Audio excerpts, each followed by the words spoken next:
Hindi, diretsahan. kasi pare-parehas lang kaming trabador. Huwag kang pabida. Pare-parehas lang kami. Pare-parehas. Sa Kung bagay. halimbawa, malay mo, Teka, tapusin mo muna. Ako muna. malay mo, parehas lang sila ng sinusweldo ng Nag-iinit. kasamahan niya, di ba? Mainit. Oo, bakit? Mga liham sa chismisan dito sa Hardin. Magandang araw mga misi ko. Narito na naman po tayo sa Hardin. Ito po ang inyong chismosang hardinera, Mami Jo. At ako naman sa impacta ng Hardin. At ako naman po, ang yung best ng Hardin. Ano na ngayon, Mars? Meron na naman tayong natanggap na letter. Ito Ay, di ba, ay nanggaling katatapos kay naman. Estela.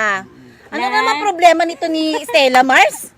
Diyos ko naman. Katatapos lang natin kay Kakatapos Jenny, lang ha? tayo kay Jenny. May stress na naman ba tayo dyan? Hindi talaga Baka nauubos tayo na ang naman na problema. mag-away nito, Bes. Ay, magugulat ka. Yan pa lang si Jenny, sa dami Maraming ng kamag-anak. nakikinig, abay, nasubaybayan pala ang kwento ni Jenny. Kaya pala nasundan ulit. Naipangwento na niya, Mars. Humakot siya, te. hindi naman ba yan si Jenny?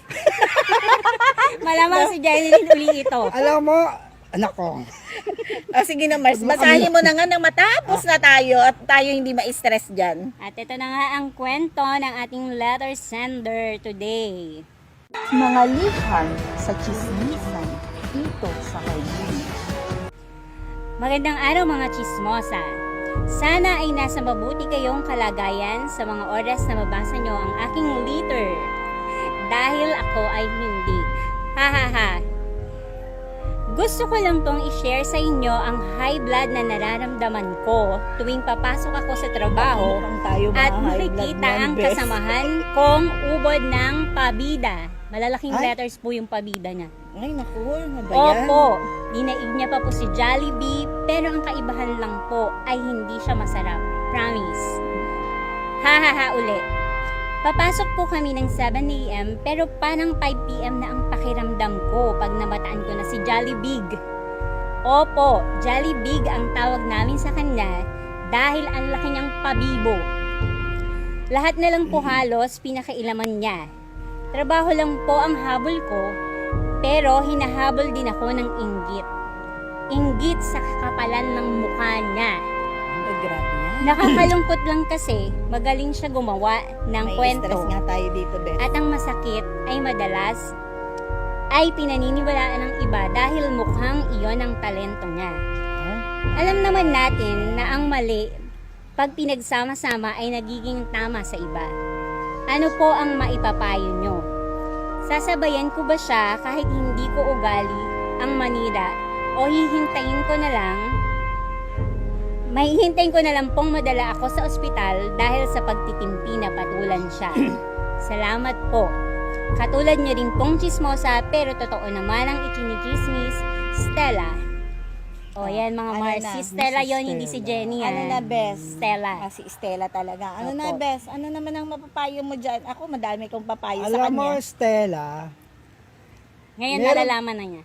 Dun kay meron Stella. din kasi ako dating kasamahan, ganyan siya. Masyado siyang, yun nga, pabida, tas parang napakatalino niya. Napupunta na sa, yung pagkatalino niya, nawawala na yung mga paggalang niya, yung respeto, ganun. Baka matalino naman talaga, Bes. Hindi siya na nga, sige, matalino. Pero, matalino siya, hindi naman niya ginagamit. Nanggigigil ako, naalala ko tuloy. Ayoko na. Hindi, basta yun lang sa akin. Sa huli naman, syempre, hindi naman sa hinahangad natin na tayo yung naging matagumpay. Kumbaga kasi, dumating sa point na sa sobrang bida niya, pumapalpak na siya. So, nagagalit na yung boss namin dahil pumapalpak na siya. Ako, wala. Ano lang ako, kalmado lang ako. Although, Kalmado ka lang. kalmado lang ako. Pero Kalmado kasi, ka nang laging yung una, nasasaktan na ako. Parang kumbaga ganun. So, Ay, sa tinitiis ko akin na, hindi pwede yung kalmado. pinababayaan ko Hindi siya. pwede yan sa aking mga kalma-kalmado. Hindi pwede yan. Sapak kung sapak. Ay, diretsahan. Hindi, kasi pare-parehas lang kaming trabador. Huwag kang pabida. Pare-parehas lang kami. Pare-parehas. Sa Kung bagay. halimbawa, malay mo, Teka, tapusin mo muna. Ako muna. malay mo, parehas lang sila ng sinusweldo ng Nag-iinit. kasamahan niya, di ba? Mainit. O, bakit kailangan niyang magpabida? Kung parehas lang naman sila ng sweldo, o di ba? Hindi ganun, malang ganun. Sa Kayo akin, yata sasapakin ko, nakikulot eh. sasapakin Isa ko ba na sa agad inyo to? yan. Nagsabi ba si Stella kung regular ba siya? Yung regular din ba yung ano? Wala o ano naman, ba? wala siyang Di ba? sinabi. Ibig sabihin, parehas lang sila. bes. Kaya walang mabait. Bawal yung mabait. Tukunin ni Lord. Stella, sinabi mo sana yung pangalan dyan para kahit papaano naku. Hindi pwede yung kailangan lagi kang palaban. Hindi pwede yung ganun. Diba? Kasi naman si Stella, hindi man lang nito binanggit kung anong pangalan ng katrabaho Oo niya. nga, Dapat binanggit mo. para mas masaya Para tayo masasabi ngayon. na mention namin. Para nasabi namin kung sino siya, 'di ba? Hindi yun nanguhula din kami, galit na kami dito. Teka. Hindi naman namin kilala kung sino yan. Stella, ano ka ba naman, Stella? Parang gusto ko na rin magalit. Oo. Parang Magalit ka na ba? maahawa ko. Oo, parang, Ang payo- parang pwede nga naman. Ang payo, ano? ano ba payo mo? Bruce, ang payo ko, Kay Stella. siyempre kailangan maging may halo ako. May halo ako ganyan. Hindi kagaya niya talagang. Iba siya eh. Hindi, sa kasi akin, yun yung totoo. oo. Hindi, Diba? tama nga naman. Tama nga naman yun. Sa akin lang, medyo malawak yung pangunawa ko. Hindi ko masisisi. Kaya, okay lang sa'yo yun Oo. kahit pabibo siya. kahit pabida siya, pero kasi hindi rin natin masasabi, yung boss mo, sa'yo pa rin nakatingin, hindi sa kanya.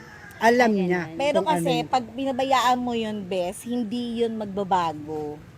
'Di ba? Hindi, kaya Hindi nga- niya maayos yung kamalian niya pag pinabayaan mo yun. Kaya kailangan sasabihin mo sa kanya kung pwedeng mo siyang murahin mo. Ah. 'Di ba? Ganun yun. yung Hindi yung pwede yung Galit na galit naman itong babarahin Mars mo ko na agad. kaagad siya, Masyado dediretsuhin namang mo hot. na kaagad siya. Bakit parang matigilan, no? Oo, Hindi diba? pa natin salpakan sa bunganga. Pwede sa ipatola, pwede yun. Oo, dapat ganun. Para alam Pwede niya yun, yung hindi lang, kamalian Bes. niya. Oo nga, no? Ayun lang, yun ang mapapayo ko sa'yo, Stella, ha? Diretsahin mo siya kung sino man siya, para alam niya yung kamalian niya. Hindi pa pwede yun, wag kang maging mabait, bawal mabait, kinukuha ni Lord. Kailangan pa tayo sa mundo. Kumprontahin niya. Oo. Pwede nga naman. Si pwede. Jollibee niya. Oo. Jollibee. Pwede yung mabait, bawal yun, malang mabait. Ikaw, hayaan na lang siya. Siya kumprontahin. Oo. Oo, tama. Naku. O tapos, pag Kung kinumpronta pwede kong niya. batuhin babatuhin ko na oh. Ayan, Stella ha, alam mo na. Alam mo na, Stella, oh. O Stella, yan, narinig mo ang kanilang mga opinyon. So, wala tayong magagawa doon. Kung yung katrabaho mo kung gusto mo mag-lice ka na lang sa trabaho nyo. Maghanap ka ng ibang trabaho. Ano lang kaya? Kasi binibigyan mo kami ng problema Ano naman Bibigyan mo pakialam kami namin problema. Ay, Diyos ko, para kasi Jenny. Kaya- Pwede ba, Jenny? Wag mo na ikalat. sa'yo? Sasangayin na lang ako sa kanya kasi ano naman pakialam Parang namin panalo sa- siya ngayong araw na to. Stella, tagumpay ka sa kanya. Pero si Jenny, Naku, baka si Jenny kasi pinapakalat. Teka! So, ano ba yan? Stella, ano ba apelido ni Jenny? Ewan ko. Wala apelido pa ka mamaya naman. Pinsa mo to, Jenny, ha? Tigilan nyo kung dalawa. Baka kayo lang ito magkakamag-anak Nag-usap-usap kayo. Nag-usap kayo ha, para magsulat kayo sa aming mga chismosa. Pero anyway, okay lang naman yan. At least meron tayong nababasa at meron tayong may napapayuhan. Oo nga. Salamat Diba? sa sulat mo, Stella.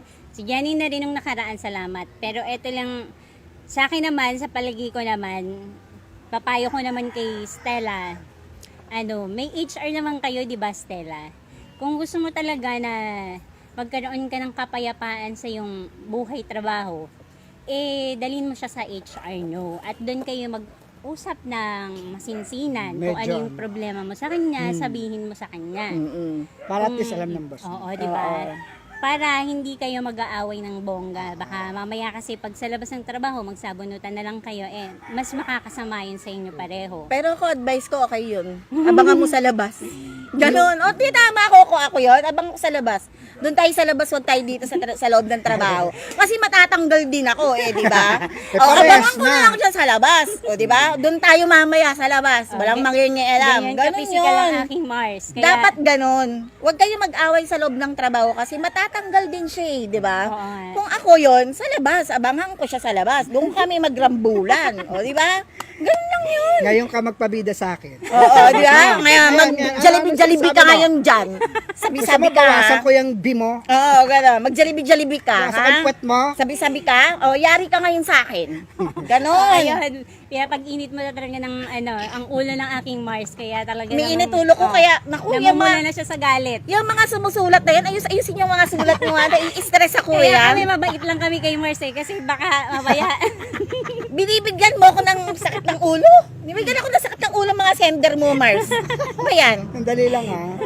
Ayan na, malapit na. Pero kung Konti ikaw na lang. naman, Ate Stella, kung ayaw mo naman talaga na dalhin mo sa HR, magtyaga ka na nga lang kung talagang gano'n ang gusto mo. Katangahan naman yun pag nagtyaga ka. Magtyaga ka sa trabaho Kasi mo, parang ang gawin mo hirap na lang din. yung trabaho mo, gawin niya yung trabaho Hirap niya. yun. Ay, nako. Huwag mo Mahirap na lang yung siyang kasama pakialaman. ganyan. Hanggat hindi naman ikaw siguro yung wala naman siya ginagawang masama sa'yo, hindi ikaw yung pinapag-usapan nila, okay lang yun. Tapos, kasi sabi naman sa Bible, di ba, kung sino yung nagpapakataas, yun ang ibinababa. Kung sino yung ibinababa, yun ang itinataas. Kaya, yun na lang gawin mong... Kaya pala lagi ako nasa baba, Mars. Parang tunan sa buhay. Kasi impacta ako, no? Anak ng tipaklong pala yan. Okay lang yun. Ayun lang yung maipapayo namin sa'yo. Okay lang yung lagi ka nasa baba. Basta labas mo yung totoo mo. Di ba? Ganyan lang, Mars ko. Mahirap kasi yung plastic-plastic. Kung nasisiyahan ba kayo sa payo namin? Sige. Kaya mga misi ko, kung kayo ay nasisiyahan sa mga payong ibinibigay na itong dalawa kong kasama at payo ko na din, sumulat po kayo, magpadala ng kung anong gusto yung ipadala sa amin. Kayo mahiya, okay may Kayo sumulat. mahiya. Sasagutin Basta, namin lahat oo. yan. Magbibigay kami ng advice. Hindi naman po professional yung mga advice namin, kaya pasensya na po kayo kung hindi niyo po gusto. Nasa iyo yun Opo. kung anong tawag dito. Susundin mo ba yung payo ko? Ayan. Lalo ako. Opo, ayan ay pansarili lang naming pananaw. Yes, At tama. kaya yun ang ating ipinapayo sa inyo kung ano ang sa palagay namin ay tama. Muli, ito po ang yung Chismosang Hardinera, Mami Jo. At ako naman, ang impacto ng hardin. At ako din naman, si Bes ng Hardin. Dito Dito lang lang yan yan sa sa Kapihan Kapihan sa sa Hardin.